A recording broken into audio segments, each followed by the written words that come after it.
Bien, habíamos comenzado con el capítulo 2 del libro de los Hechos, con un hecho trascendental en toda la historia de la humanidad, que era la venida del Espíritu Santo. Y después vimos a partir del versículo 14, hay un título que le han puesto los editores, Primer Discurso de Pedro,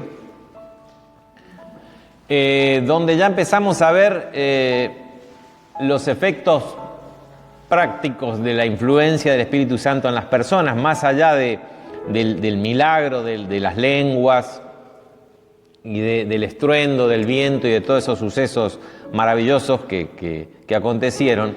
Acá ya vemos algo que tiene que ver con el trabajo del Espíritu Santo en las personas, cómo el Espíritu Santo modifica, transforma, influencia, y lo vemos en el discurso de Pedro, un hombre del vulgo, digamos, sin estudio, un hombre que era pescador de oficio. Lo vemos acá enardecido, argumentando. ¿Y se acuerdan que empezamos a ver que Pedro llevaba un hilo de argumentación muy interesante, en donde partía primero defendiéndose él y a los apóstoles que habían recibido el bautismo del Espíritu Santo, de algunos que estaban en la multitud que se había congregado, y los acusaba de estar ebrios, de estar borrachos. En este caso Pedro empieza diciendo: no, hermanos, varones, hermanos, no estamos borrachos, estos muchachos que están acá no están borrachos por la hora, son las 9 de la mañana, ¿no? Sino, y ahí argumenta y explica qué es lo que ha pasado. Acá se ha cumplido la profecía dada por el profeta Joel, y cita, lo vimos la semana pasada, y de una vez que cita y explica el evento, pasa a exaltar el nombre de Jesús de Nazaret. Y habla de Jesús de Nazaret, o Jesús el Nazareno, porque así era conocido Jesús en el pueblo. Es más, cuando lo crucificaron, ese era el título que le habían puesto, Jesús Nazareno. Así que así lo conocían. Él dice Jesús Nazareno, y pasa a exaltarlo y a explicar lo que pasó, y menciona la resurrección, dando también algunas citas del Antiguo Testamento proféticas, digamos, por medio del rey David. Vimos la semana pasada los Salmos, analizamos de cómo la resurrección también estaba profetizada, y que ellos son testigos de esa resurrección. Como resultado de todo eso, no toda la multitud, pero más o menos 3.000 personas de los que estaban reunidos ahí se compungieron, porque Pedro después argumentó y los acusó diciendo: este Jesús que fue levantado y que resucitó, ustedes son cómplices y responsables de su muerte, y forman parte de esta generación que va a ser juzgada, porque es la generación que le dio muerte al Mesías. Así que él los acusa, y después les dice: pero no se preocupen, porque estaba todo predicho, que así tenía que suceder, y todo aquel que cree en el nombre del Señor es salvo, puede ser salvo y ser perdonado. Así que mucha gente, el Espíritu Santo, ahí lo vemos otra vez, trabajando en Pedro, pero también trabajando en la multitud que escuchaba. Y en muchos de estos, provocando fe y provocando convencimiento de pecado, que es una de las principales cosas y de las principales gracias que Dios nos da a través del Espíritu Santo, que nos convence de pecado. No es que nos está explicando: mirá, lo que vos hiciste está mal, bla, bla, bla. No, simplemente nos trae luz, punto. Nos trae luz. Cuando hay luz, ya vemos lo que somos, vemos lo que Dios es, y lo único que nos toca es el piso, ¿no? Yo siempre digo que cuando alguien es orgulloso, es porque está en oscuridad. Porque si tuviera la luz del Espíritu Santo, no podría estar orgulloso de ser un gran siervo de Dios, ¿no? El gran siervo de Dios es aquel que es ministrado, o el Espíritu Santo lo utiliza como herramienta, y por tanto, si es un gran siervo de Dios, lo primero que hace es humillarse, porque ve su condición y ve la condición de Dios, no le queda otra cosa, es el piso y nada más. Así que eso es lo que provocó, la gente se arrepintió. ¿Qué hacemos? Fíjense, la convicción de pecado llegó a este punto, que la gente exclame: ¿qué hacemos? Porque ahora se dieron cuenta, les iluminó el Espíritu Santo a través de las palabras de Pedro, que yo creo que acá Pedro tenía un fuego que no sé de dónde le salió ese conocimiento de las Escrituras para citar cosas que acá realmente se cumple lo que Jesús les había dicho. ¿Se acuerdan que también lo mencionamos? no se preocupen, el Espíritu Santo va a hablar por ustedes, ¿no? De esta manera, Y Él convence de pecado. Pero acá fíjense que evidentemente Pedro sí conocía estos pasajes, por eso los usó, ¿no? Pero el Espíritu Santo se los recordó, se los trajo y lo acomodó en un discurso realmente impresionante. El resultado, como decíamos, la gente se arrepintió porque Pedro dijo: arrepiéntanse y bautícense. Entonces dice el 39 del capítulo 2, el versículo 39, dice: porque para ustedes, para vosotros es esta promesa, la promesa del profeta Joel, la promesa del Padre, y para vuestros hijos y para todos los que están lejos, para cuantos el Señor nuestro Dios llamare. Acá de quiénes son aquellos que están lejos, hay distintas interpretaciones. Algunos dicen que se refiere a los descendientes y que están lejos en el tiempo, digamos, los que están en el futuro. Otros dicen que se refiere a los no judíos, a los gentiles, también puede ser. Algunos dicen, no puede ser que se refiera a los gentiles porque Pedro no tenía la idea de que el Evangelio iba a venir también para los gentiles, porque vamos a ver después en el capítulo 10, que ahí recibe la revelación que el Evangelio es para los gentiles. Y bueno, a mi entender, también se puede interpretar de que el Espíritu Santo lo estaba inspirando a decir los que están lejos y refiriéndose también a los gentiles. A mí me interesa esa interpretación porque ahí entro yo, ¿no? Y me imagino que a ustedes también les interesa porque entran ustedes, los que están lejos. Y allá estamos nosotros. Estamos lejos de Israel, ¿sabían? Estamos bastante lejos. Entonces, yo me anoto por esa interpretación porque a mí me conviene. Para aquellos que están lejos también es la promesa, es decir, para nosotros. Y qué lindo esto, como te dice, y para cuántos el Señor nuestro Dios llamare. Qué linda la conjugación verbal de la frase, ¿no? Y todos, y para cuántos el Señor nuestro Dios llamare. Él llama, ¿no? Claro, capítulo 16, ahí entramos nosotros también en la oración, todos aquellos que iban a creer por la predicación de ellos y los que iban a creer por la predicación de los que creyeron en la predicación de ellos y los que iban a creer por la predicación de los que predicaron la predicación de los que creyeron, así, y llegamos nosotros. Bien. Entonces, pero fíjense, a todos los que el Señor nuestro Dios llamare. Si estamos acá es porque Él nos llamó. ¿No se siente un privilegiado? Macana, qué cosa, ¿no? Dios me llamó. A mí, Dios me llamó. No es que yo vine porque estoy acá, porque yo analicé las religiones y creo que esta es la verdadera. No, estoy acá porque Él me llamó. ¿Y me llamó para qué? Para darme esta promesa. ¿Qué promesa? El Espíritu Santo. Y el Espíritu Santo que transforma, que hace un montón de cosas que vamos a ver ahora. Fíjense. Versículo 40. Y con otras muchas palabras testificaba. O sea, sigue hablando de Pedro, que con muchas otras palabras. Acá nos hacen un resumen de la predicación de Pedro. Estaba encendido, absolutamente enloquecido, lleno del Espíritu Santo. Y les exhortaba diciendo: sean salvos de esta perversa generación. ¿A qué se refiere?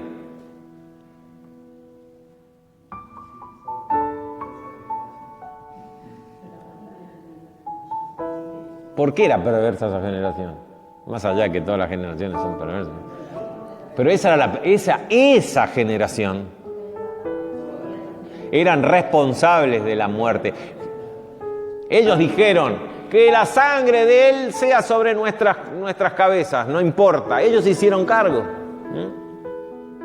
Esa generación tiene una condenación y una marca especial, así como Judas lo tuvo. Habíamos analizado eso la semana pasada, ¿no? Que si bien estaba todo marcado y era la presencia de Dios la que había determinado que las cosas fueran como fueron, los que metieron la mano ahí tienen juicio. Por eso les dice: sean salvos de esta perversa generación, porque hay perdón, hay salida. ¿Sí? Bien. Así que los que recibieron su palabra fueron bautizados y se añadieron aquel día como 3.000 personas. Acá hay un problema de logística, porque hay que bautizar 3.000 personas. en un día.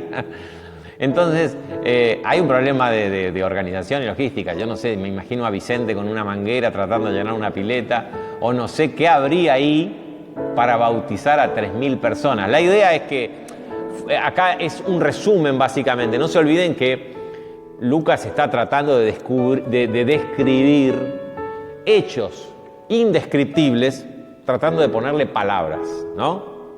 Por eso dice, vinieron lenguas como de fuego. Todo es tratar de dar a entender a Teófilo qué es lo que había pasado. Y lo que está tratando de Lucas de darnos a entender de que estas personas se bautizaron. Si fue en ese mismo día o el día siguiente o en esa semana, es un detalle. Lo importante que tenemos que entender, porque muchos se ponen a criticar, no, esto cómo va a ser verdad, cómo se van a bautizar 3.000 personas, hay que pensar, 3.000, ¿dónde va a sacar agua para...? Bla, bla, bla? No importa si se bautizaron ese mismo día, la idea es que ese mismo día entraron a formar parte de ese pequeño grupo que estaba reunido, que no eran más de 120, y ahora eran 3.120. La pelotita, eso sí que era interesante. Entonces, lo que está diciendo Lucas es que cumplieron, se arrepintieron y se bautizaron. El bautismo como señal de que formaban, señal voluntaria, explícita, externa, pública, de que ellos decidían formar parte de la iglesia del Señor, en este caso. Como 3.000 personas, ¿vieron? Como 3.000, tampoco nos dicen eran 3.432, hoy estaríamos sacando la cuenta y haciendo la lista con nombre y apellido, número de documento. Imagínense, 3.000 personas en un día, no. Como 3.000, porque lo que se está describiendo acá es el evento magnífico de la venida del Espíritu Santo. Esa es la descripción, no tenemos que perdernos en los detalles, porque acá el relato de Lucas, de todo el capítulo 2, es el evento magnífico de la venida del Espíritu Santo y todo lo que provocó. Entonces, como 3.000 personas. Bueno, y acá sí, vamos a ver cómo trabajó el efecto del Espíritu Santo en las personas, no solamente en los apóstoles que habían estado con Jesús, que habían escuchado sus palabras, que habían recibido ahora la claridad en sus mentes, después de que Jesús estuvo 40 días con ellos, abriéndole las Escrituras y explicándole que era necesario que padeciese y después fuera resucitado al tercer día. ¿Se acuerdan que eso lo vimos al final del Evangelio? Era necesario. Así que tuvo Jesús 40. Ahora son 3.000 personas más o menos que no tienen ni idea de nada, pero recibieron esta experiencia magnífica. Lo único que sabían es que lo habían conocido, habían visto, unos más, unos menos, a este Jesús de Nazaret, lo conocían, lo reconocían, sabían lo que había pasado hacía más de un mes y medio atrás, pero hasta ahí llegaba. ¿Y ahora qué pasó? ¿Qué provoca el Espíritu Santo en estas otras personas? 4 cosas. Vamos a ver. Fíjense, primero, perseveraban en la doctrina de los apóstoles. Es decir, en la palabra. No había Biblia en ese momento. No podían hacer un estudio del libro de los Hechos, ellos. No tenían ese privilegio que tenemos hoy nosotros. No podían hacer el estudio del libro de los Hechos. No hacía falta porque lo estaban viviendo, estaban siendo protagonistas. Pero no había escrituras. No estaban las cartas de Pablo, no estaban los evangelios escritos. Todo comenzaba recién. Entonces, la única fuente de doctrina eran las enseñanzas de los apóstoles. Que gran parte de esas enseñanzas las tenemos escritas hoy acá. Por eso nosotros, ¿a dónde nos vamos a volcar? A las Escrituras, ¿no? Las Escrituras son los que reemplazarían a nosotros el primer punto. Perseveraron en la doctrina de los apóstoles. La doctrina de los apóstoles está en las Escrituras. 2, en la comunión unos con otros. Fíjense lo que provoca el Espíritu Santo en nosotros. La necesidad de perseverar, es decir, insistir en aprender la palabra del Señor. Segundo, provoca en nosotros una necesidad de estar juntos, de comunión. Y acá lo vamos a ver, que se mezcla después, se mezcla todo en las actividades que ellos tenían. Tercero, en el rompimiento del pan como símbolo de la Pascua verdadera. que era así una ordenanza del Señor para el quehacer de la iglesia, ¿no? El rompimiento del pan, fíjense qué importante. A veces yo le digo a las personas que cuando servimos la Santa Cena, que le llamamos nosotros, ya el culto está terminando, ya se hizo tarde y estamos gente hablando, ya es una desconcentración. A mí me molesta eso, porque es algo importante el rompimiento del pan. Es algo que Jesús instituyó, que está confirmado por las doctrinas y las enseñanzas apostólicas, y era parte de las 4 cosas elementales de la cual la iglesia se ocupaba al principio, cuando el Espíritu Santo estaba ahí incendiando todo. El partimiento del pan, como símbolo fundamental de lo que Cristo hizo por cada uno de nosotros. Y cuarto, en las oraciones. La oración. 4 cosas fundamentales. ¿Qué provoca el Espíritu Santo? ¿Qué debe provocar el Espíritu Santo en la iglesia? El estudio de la palabra, la búsqueda de la revelación de las doctrinas y de las enseñanzas que el Señor le dejó a los apóstoles por medio de la palabra. Y no solamente incluye el Nuevo Testamento, sino que también el Nuevo Testamento, para entenderlo, necesitamos el Antiguo, ¿no? Porque muchas cosas están basadas o explicadas en base a los símbolos antiguos. Tenemos que conocer la historia para poder entender el Nuevo Testamento. Entonces, toda la Escritura es inspirada por Dios, dice Pablo, ¿no? Y es apta para instruir, para exhortar. Entonces, todas las Escrituras. Segundo, la comunión, qué importante. Y sí o sí, para que estemos juntos y no nos agarremos de los pelos y no nos mordamos, tiene que estar el Espíritu Santo. El amor de Dios tiene que fluir para que podamos sobreponernos a las cosas que no nos gustan del hermano. Y simplemente, y yo no sé, cuando el Espíritu Santo fluye, hay una cosa que uno quiere al hermano más que un pariente.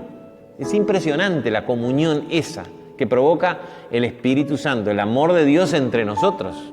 ¿Qué es lo que une? Es el pegamento de la iglesia. Lo primero, que llegue una persona y lo primero que sienta es el amor de la iglesia, ¿no? Yo siempre le cuento que me pasó un par de veces que fui a iglesias donde entré, estuve toda la reunión, la gente me miraba así y nadie me saludó. Entré y me fui.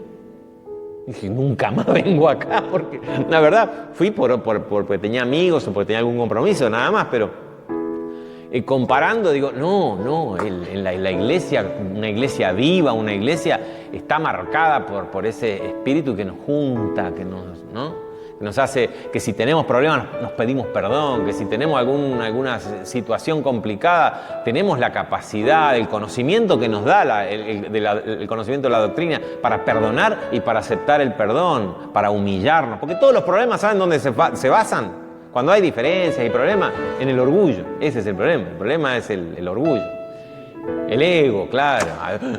Lo que dijo, me ofendió a mí, que soy, ¿cómo me va a ofender a mí? ¿No? Es el ego, siempre es eso lo que molesta. Entonces, cuando aprendemos la doctrina y cuando el Espíritu Santo está haciendo que esa doctrina sea viva y esa palabra sea eficaz, lo primero que aprendemos son esas cosas. Y bueno, el partimiento del pan y la oración tiene ya que ver con el funcionamiento, ¿cómo puedo decir? Más... no quiero decir liturgia porque es horrible esa palabra para mí, pero del funcionamiento de la iglesia, ¿no? El partimiento del pan tiene que ver cuando estamos juntos en esa comunión, estamos juntos por esto que pasó un día en la cruz. Cristo murió por nosotros. Bien, 43, dice el titulito acá en la Reina Valera 60, la vida de los primeros cristianos. Siempre aclaro que estos títulos no están en los manuscritos originales. Esto lo puso el editor de esta versión. Hay versiones que no tienen título y hay versiones que tienen otros títulos, ¿no? Entonces, no es que acá nos habla específicamente. Es una interpretación de los editores como para que... La idea es ayudarnos a encontrar los pasajes, porque por ahí si es todo un texto completo, como es el original, un texto, una carta, nos cuesta ubicarnos. Y a veces nos confunden porque hace separaciones que en realidad en el original no están. Continúa. Y sobrevino, fíjense, si le sacamos el título podemos continuar tranquilamente el versículo 42 y el 43 dice, y sobrevino temor a toda persona y muchas maravillas y señales eran hechas por los apóstoles. Vieron que acá ya no nos habla de un día solo, de ese día. Ese día comenzó, pero ya fíjense que nos habla de un periodo en donde los apóstoles empezaban a hacer milagros, señales y maravillas. El versículo 43, en todo, es una frase resumen de lo que viene. Es una frase resumen de lo que nos explica cómo quedó la cosa. En general, la gente tenía temor porque algo raro sucedía. Y siempre lo raro provoca temor, ¿no? Porque los apóstoles hacían muchas señales y maravillas, milagros, ¿no? Temor a toda persona. También es una hipérbole, es como una exageración para dar a entender que muchas personas y la gran parte del pueblo, básicamente, les daba temor. Vamos a ver que a los fariseos no les daba nada de temor, ¿no? Pero dice a todas las personas. No nos olvidemos que estamos tratando de traducir de otros idiomas a nuestro idioma, ¿no? Entonces, la idea en el original es decir muchas personas. La mayor parte del pueblo estaba con temor por todo eso raro que estaba pasando. Todos los que habían creído estaban, fíjense, seguimos con los efectos del Espíritu Santo en las personas. Hablando de la comunión de unos con otros, estaban juntos. No es que estaban todos juntitos, apretados en una misma habitación. Estaban en comunión, esa es la idea. Estaban juntos en comunión, porque eran bastantes personas. Y tenían en común todas las cosas. Vieron que ya no estamos hablando del mismo día del Pentecostés. Por eso la separación que le hacen el editor, porque es como que acá nos habla de un periodo, de un resumen de las primeras semanas, meses, o no sé, vivencias de todo ese grupo. ¿Qué pasó con ese grupo? Bueno, ese grupo provocaba en las personas, en el pueblo en general, temor, porque sucedían cosas raras, milagros, prodigios. Entonces daba temor. Segundo, todos seguían en comunión. Vieron que allá arriba nos dice que estaban en comunión unos con otros. Estaban en comunión juntos y tenían en común todas las cosas. ¿Qué significa tenían en común todas las cosas? Y acá otra vez, todas las cosas en común. La ropa también. Los zapatos también. No, vuelvo a insistir, es una exageración para entender lo juntos que estaban y cómo se ocupaban los unos de los otros. Y tiene que ver con lo que describía en el versículo 42, la comunión de unos con otros. Acá nos está como explicando de qué se trataba esa comunión. Dice que tenían todas las cosas en común y vendían sus propiedades y sus bienes y los repartían a todos según la necesidad de cada uno. Vendían sus propiedades y sus bienes. Es decir, vendían sus propiedades, se refiere a bienes inmuebles, casas. Y bienes se refiere a los bienes muebles. Vendían sus cosas en la medida en que había necesidad. Para que y a cada uno le repartía según la necesidad para que a nadie le faltara nada. Ese sistema que fue modelo muchas veces al cual la iglesia pretendió regresar, no lo vamos a ver más que acá. Nunca más se dio en la historia, salvo unas cosas. Se quiso tomar desde acá la idea para fundar el movimiento monástico de los monasterios, ¿no? Los monasterios es así, nadie tiene nada, es todo del monasterio y cada uno aporta y vive dentro del monasterio y el movimiento monástico en sus inicios fue usado por Dios para salvaguardar muchas cosas de la iglesia que estaba absolutamente corrupta y para que muchos monjes se ocuparan de copiar los textos de las Escrituras y textos antiguos. Así que en un principio el movimiento monástico fue utilizado por Dios en la historia para muchas cosas buenas, entre tantas cosas que podríamos analizar como erradas desde un análisis de la teología o de la doctrina, Pero en el revoleo de cosas, el Espíritu Santo utilizó a los monjes, y hay monjes específicamente que se pueden mencionar como hombres de Dios, ¿no? Que tenían el principio del trabajo y de la vida en común, inspirado más o menos en esto, donde a nadie le faltaba nada, todos trabajaban para una causa común, pero nadie era dueño de nada. Acá no habla de eso, porque no dice que todo el mundo vendía sus propiedades. Porque nos vamos a encontrar en el capítulo, a ver, ¿qué capítulo es? 5, Ananías y Zafira. ¿Se acuerdan? Lo vamos a ver prontito, así que no lo vamos a analizar. Pero fíjense que le dice, cuando ellos quisieron hacerse los santurrones, y querían, ¿no? Vendieron su casa o vendieron su propiedad y se quedaron con una parte. Y dijeron, esta es toda como para quedar quedar bien, como grandes santos. Y le dijo Pedro, Ananías, ¿por qué llenó Satanás tu corazón para que mintieses al Espíritu Santo y sustrajeses del precio de la heredad? ¿Acaso si no la vendías, no te quedaba para ti? ¿Podías tenerla vos? ¿Por qué? ¿Vieron? No todos vendían sus casas y sus propiedades y sus cosas. Y si la hubieras vendido, ¿no te podías quedar con el dinero?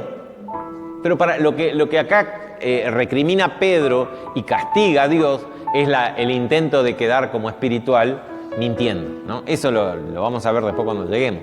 Pero fíjense que no todos vendían sus cosas. Vamos a ver que después que varios personajes tenían sus propias casas y sus propias cosas. No todos. Pero lo que se está resaltando acá, y Lucas está resaltando en resumen, como una descripción general de ese primer grupo, es que había un gran espíritu de generosidad, solidaridad, provocada por el Espíritu Santo. Si alguien necesitaba, si hacía falta, lo sentían de parte del Espíritu Santo y lo vendían y lo llevaban adelante. No era una ley, no era una norma, no era un sistema de vida. Saben que el comunismo muchas veces quiso hacerse el canchero y utilizar esto como base, pero no vieron nada. Porque fíjense, el comunismo es gracioso porque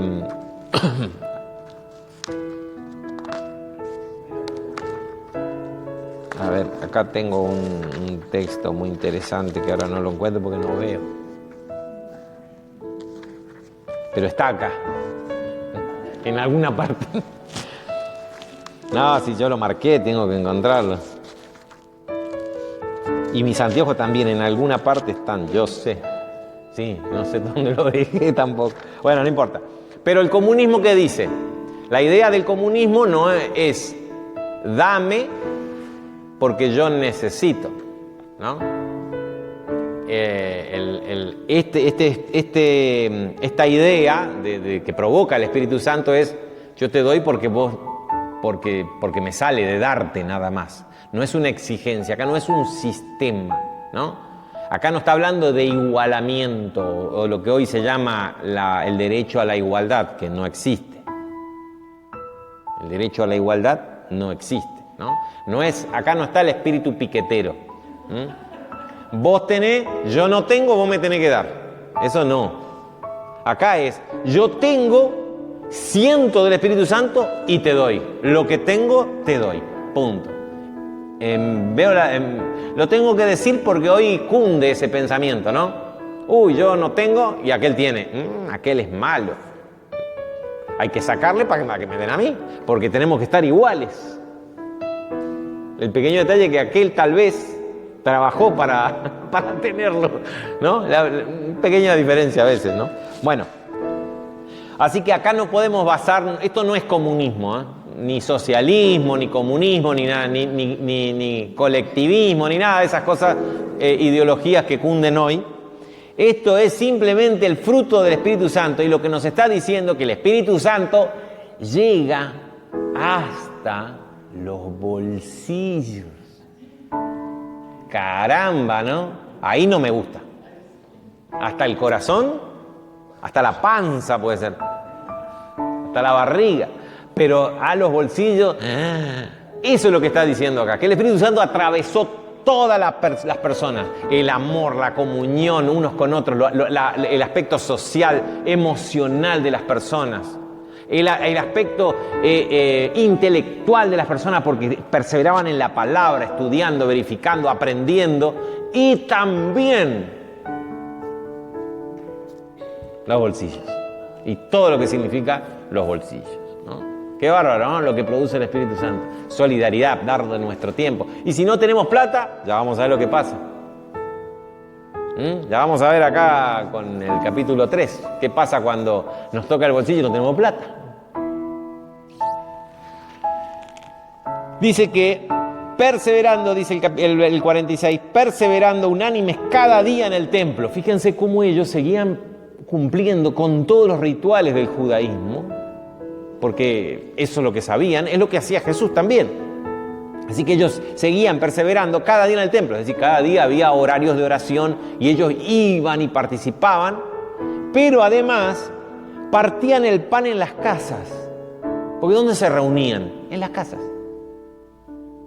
Partían el pan. Vieron que una de las cosas que hacía, que nos decía en el versículo 42, es que la doctrina de los apóstoles, la comunión de unos con otros, parte de esa comunión y donde aprendían era en las casas, en el partimiento del pan, y ahí también hacían las oraciones. Dice que comían juntos con alegría, no solamente el partimiento del pan, sino que después hacían una lentejada, un reviro con ticueí o algo por el estilo, y se quedaban a hacer un ágape, a fundamentar esa comunión. Juntos, otra vez nos pone, juntos con alegría. Y algo que me encanta, sencillez de corazón. Sencillez. Saben que acá en estas 3.000 personas debería haber personas de todo tipo, clase social. Pero estaban juntos con alegría y sencillez de corazón. Qué cosas lindas que hace el Espíritu Santo en nosotros, ¿eh? ¿No les gusta? A mí me encanta. Es la iglesia ideal, ¿no? Entonces, ¿qué tenemos que hacer para ser una iglesia verdadera del Señor? No, porque si hacen así, si aplauden o no aplauden, si lloran o no lloran, si se caen o no se caen, si tienen himnario o no tienen, qué canciones.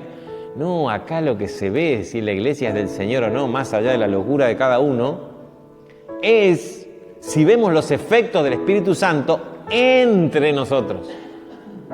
Si hay palabra, si hay comunión, si hay solidaridad, si hay entrega de unos al otro, si hay alegría, si hay partimiento del pan, si hay oración. Dice que alababan a Dios también en las casas. Así que los vecinos escuchaban las canciones. No sé quién habrá inventado las primeras canciones, pero alababan a Dios, seguramente cantando salmos, lo que tenían a mano, lo que habían aprendido hasta ese momento. Y teniendo el favor de todo el pueblo, otra vez, de todo el pueblo, haciendo como mucha gente, tenían el favor, la gracia, es decir, caían bien, traían temor, pero aparte les caía bien porque era gente que alababa a Dios, que iba al templo, que eran buenos judíos, y encima hacían esos prodigios y milagros los apóstoles. Y el Señor añadía cada día a la iglesia los que habían de ser salvos. Es decir, seguían el trabajo de evangelismo. Seguían predicando. No es que se juntaron, estamos todos lindos, entre nosotros estamos, pero chocho, comemos, partimos el pan, oramos, vamos, venimos. También evangelizaban. Y el Señor traía el fruto de ese evangelismo. Era el Señor el que añadía a la iglesia. Qué lindo concepto, ¿no? No somos nosotros los que vamos a convencer a nadie. ¿Saben? Ustedes no tienen el derecho de convencer a nadie que se hagan cristianos. ¿Quiénes son ustedes? Ahora, el Señor sí es el que tiene el poder de utilizarnos para traer y añadir los que Él llamare, a todos aquellos que Él llamare. Si no, ¿cómo lo va a hacer? Lo va a hacer a través nuestro. Para eso estamos. Bien, capítulo 3 nos toca empezar. Nos quedan unos minutos nada más. Pero vamos a empezarlo por lo menos. Pedro y Juan estaban juntos, por supuesto. Si toda la iglesia estaban juntos, ellos también. Pero acá estaban juntos ellos dos, Pedro y Juan. Vamos a encontrarnos que Pedro y Juan al principio, en los primeros capítulos, están siempre juntos. Pedro el que tenía la palabra, la iniciativa, como siempre, su temperamento, su carácter era así, y Dios ya lo usaba bien, ¿no? Y Juan estaba apoyando y aprendiendo, era el más joven. Pedro, más viejo, Juan, el más joven. Así que vení, muchacho, acompañame. Era un lindo dúo, ¿no? Y se fueron al templo, como siempre hacían, a la hora novena, a las 3 de la tarde, que era la hora de la oración. Se fueron a orar al templo porque así lo hacían mucha gente. Se iba al templo a orar en ese momento. Así que fueron ellos para eso. Como dice acá que hacían todos los creyentes de esa época. Vamos a ver que después ellos dejaron las costumbres de la religión judía, no tanto porque los cristianos no querían seguirlas, sino porque los judíos ya los persiguieron y se terminó. Pero al principio era así, se agarraban de lo que tenían. Y era traído, ellos iban, y era traído un hombre cojo de nacimiento. Nunca había caminado, era paralítico de nacimiento, había nacido con ese problema, a quien ponían, o sea, él no podía caminar y alguien lo traía, algún familiar, algún amigo, y lo ponían cada día a la puerta del templo que se llama La Hermosa. No se puede identificar esa puerta porque la verdad que en otros escritos no se ha encontrado ese nombre para una de las puertas que tenía, pórticos que tenía el templo, ¿no? Pero uno de los pórticos del templo, para que pidiese limosna de los que entraban en el templo. Claro, era la hora tercera, era la oración principal de la tarde, y era el rito de la oblación, así que iba mucha gente. Ahí era, vamos, ¿no?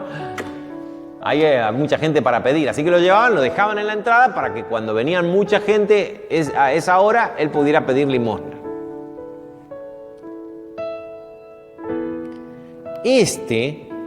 O sea, el paralítico, cuando vio a Pedro y a Juan que iban a entrar en el templo, les rogaba que le diesen limosna, así como a todos los que entraban al templo. Pedro y Juan iban ¿a qué? Al templo, a orar, a cumplir con ese rito, pero de otra manera, porque ahora yo me imagino que ellos verían el rito ya no como un símbolo frío, ¿no? Sino como algo ya cumplido. Así que ellos iban ahí y se encontraron con este hombre que fue puesto ahí, le pedía limosna a todos y ellos también fueron solicitados. Pedro con Juan, nos aclara que estaban los dos juntos, fijando en él los ojos, le dijo: míranos. Como préstame atención a lo que te voy a decir. Porque el tipo, limosna. No, míranos, le dijo. Estaban los dos ahí. Qué lindo apoyarse uno en el otro. No dijo Pedro: mirame a mí, que soy el siervo de Dios. Vos, nene, aprendé acá. Aprendé cómo te... No, míranos. Así que el tipo, por supuesto, le prestó atención, pero dijeron, bueno, si me dijo así que me va a dar una buena monedita. Entonces dice que este tipo le estuvo atento, esperando recibir de ellos algo. Le miró, míranos, le miró, por supuesto, para eso estábamos. Mas Pedro le dijo: no tengo plata. Varias veces he visto personas que han venido a la iglesia con toda la furia y con todas las ganas, hasta que no tengo plata. No, entonces no. No tengo plata ni oro, pero lo que tengo te doy. ¿Qué tenía Pedro?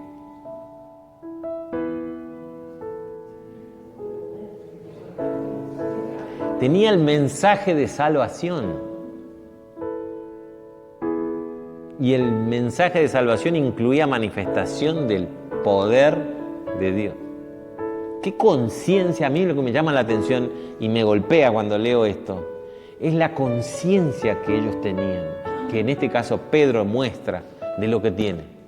Que a veces a nosotros nos cuesta tomar conciencia de lo que tenemos. Y vivimos lastimosamente a veces Y somos nosotros los que estamos pidiendo limosna.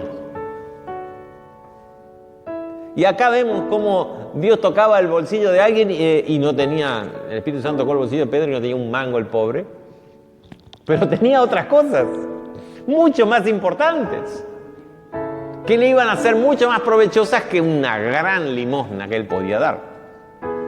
Lo que tengo te lo doy.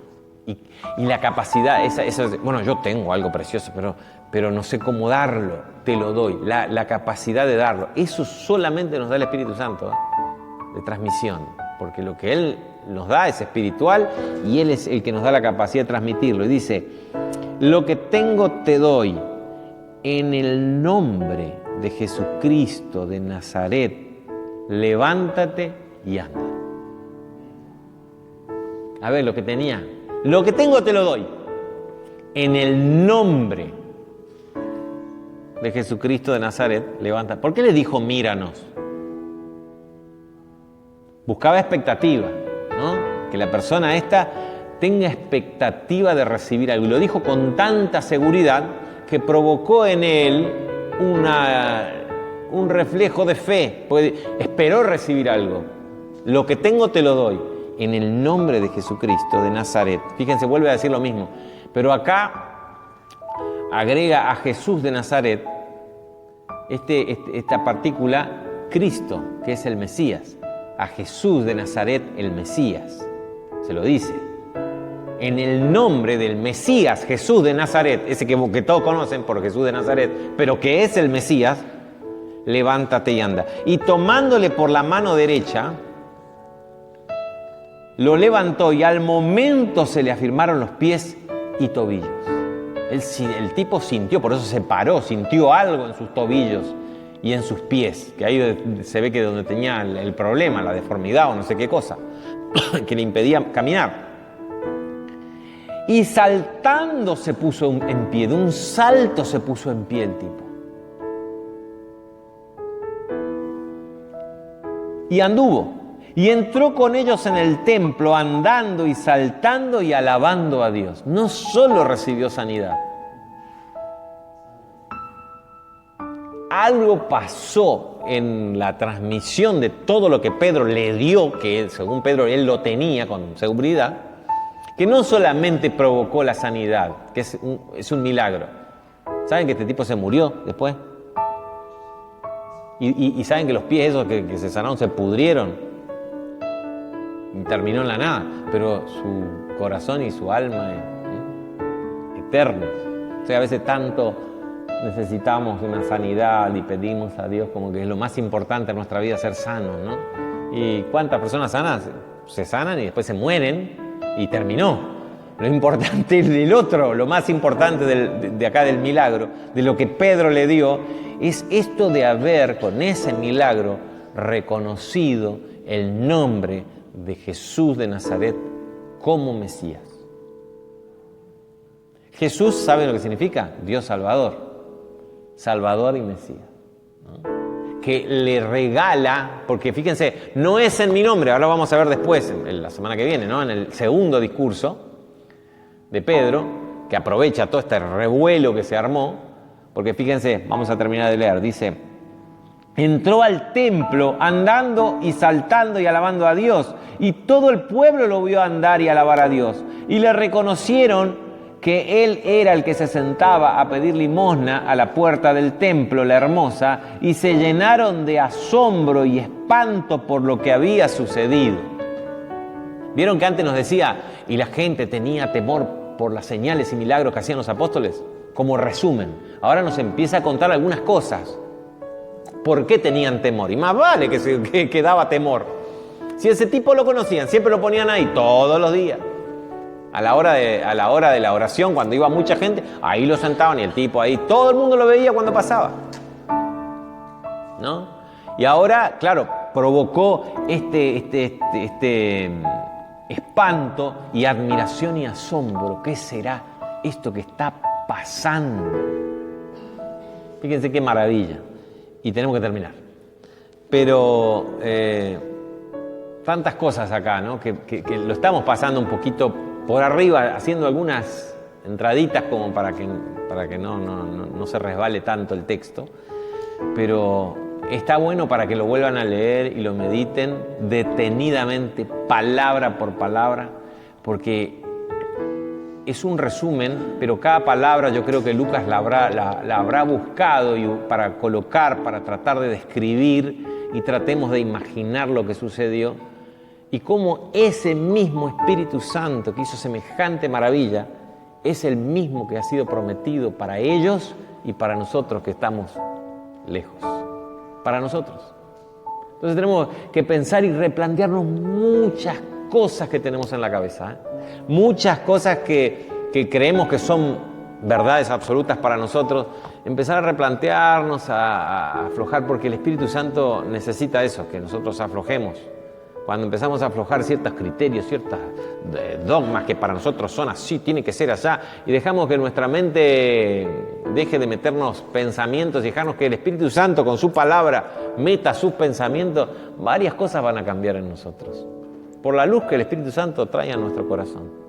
En cuanto a la relación de unos con otros, en cuanto a la relación de la familia, en cuanto al sentido de la comunión, al sentido de la iglesia, la importancia de ciertas cosas y la poca importancia, que nosotros le damos mucha, o sea, a la poca importancia de cosas las cuales para nosotros son muy importantes, y se empieza a equilibrar el orden de valores de las cosas, ¿no?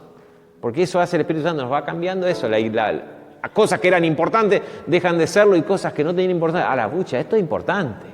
A esto hay que prestarle atención, en esto hay que perseverar, como dice, ¿no? Bien, terminamos acá, oramos. Señor.